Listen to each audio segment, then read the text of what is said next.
Hello दोस्तों, आज मैं आपको बताने जा रहा हूं कि आप राजस्थान पुलिस 2021 वैकेंसी का फॉर्म अपने मोबाइल से कैसे भर सकते हैं। तो इसके लिए आपको सबसे पहले अपने मोबाइल में गूगल ओपन कर लेना है और यहां पे सर्च करना है SSO।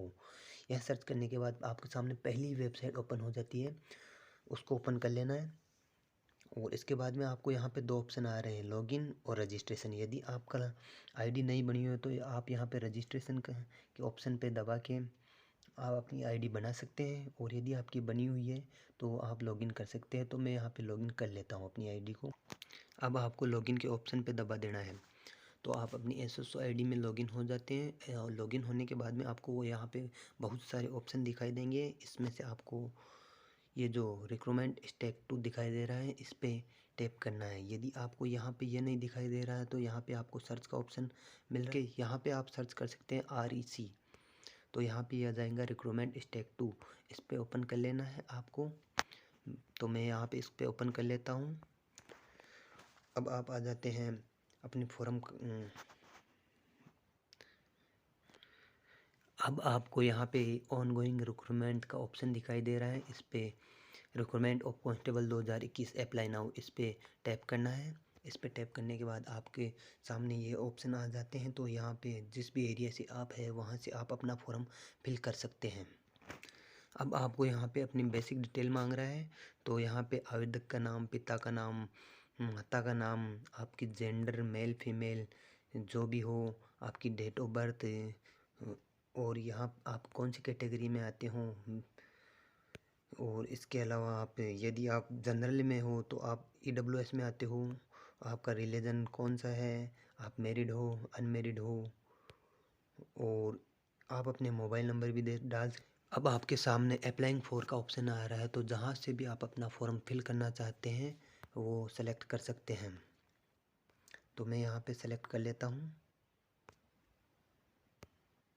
तो और अब आपको अपना पत्राचार पता और स्थायी पता डाल देना है, और उसके बाद में नेक्स्ट कर देना है। नेक्स्ट कर देना है। इसके बाद में आपकी पर्सनल डिटेल आ जाती है। तो यहाँ पे अपनी आप किस देश में हैं इंडियन कर देना है, और अपना home state home district select कर लेना है। और जो भी डिटेल होम ब्लॉक तहसील विलेज ये सब सेलेक्ट कर देना है। यदि आप भूतपूर्व सैनिक हैं तो यहाँ पे यस कर देना है, और यदि नहीं हो तो नो कर देना है। और क्या आप NCC के की हुई आपकी तो यस कर देना है, अदरवाइज़ नो कर देना है।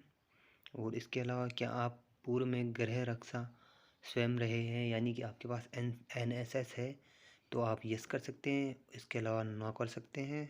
और इसके बाद में यदि आप मौजूदा राज्य सरकार के स्थायी कर्मचारी हैं तो यस कर सकते हैं, और ये यदि नहीं है तो नो। इसके बाद में यदि आपकी पारिवारिक आय 2.5 लाख रुपए से कम है तो आप यस कर सकते हैं या फिर नो कर सकते हैं।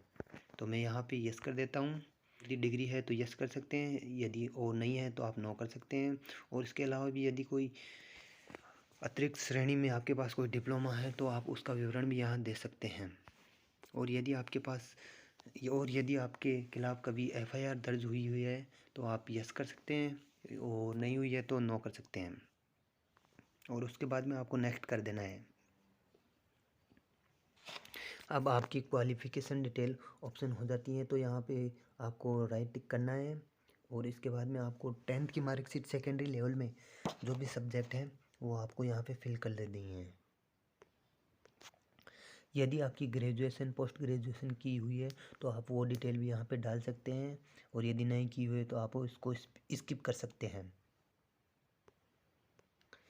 इसके अलावा यदि आपको किसी बोर्ड लोक सेवा आयोग ने अनुचित साधन आदि के इस्तेमाल के लिए आपको प्रतियोगी परीक्षा से बाहर किया है तो आपको यस करना है, अदरवाइज़ आपको नो करके नेक्स्ट कर देना है। अब आपको यहाँ पे अपनी फ़ोटोग्राफ और हस्ताक्षर अपलोड कर देना है। याद रखिए आपकी फ़ोटोग्राफ 50 से 100 KB के बीच में होनी चाहिए, और आपके साइन 20 से 50 KB के बीच में होने चाहिए। और यहाँ पे आपको अपना एक आइडेंटिफिकेशन देना होगा। अब नेक्स्ट कर देना है। नेक्स्ट करने के बाद में अब आपके सामने यहाँ पे फॉर्म का प्रीव्यू आ जाएगा।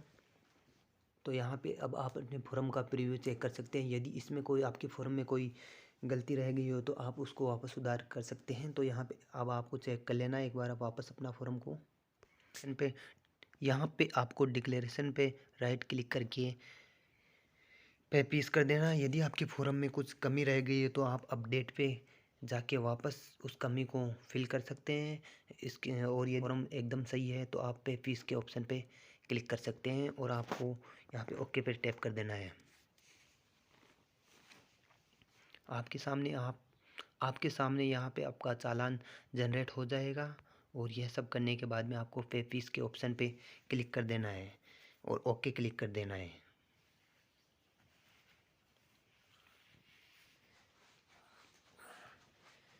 फीस पे करने का सबसे आसान तरीका एग्रीगेटर का ऑप्शन है। यहाँ पे सर्च करके आपके कोई सा भी यहाँ पे बैंक सेलेक्ट कर सकते हैं और पे नाउ पे क्लिक कर देना है। आपको पे नाउ पे यहाँ पे आपको अपनी फीस पे करने के काफ़ी सारे ऑप्शन मिल जाते हैं। आप Paytm, debit card, credit card, net banking काफ़ी सारे ऑप्शन आ जाते हैं। इनके द्वारा आपको अपनी फीस पे कर देनी है और आपको अपने फॉर्म का प्रिंट आउट ले लेना है। अब आपको अपने फॉर्म का प्रिंट आउट लेके सुरक्षित रख लेना है। और यदि आपका वीडियो अच्छा लगा हो तो आप मेरे चैनल को लाइक, शेयर और सब्सक्राइब कर सकते हैं। Thank you.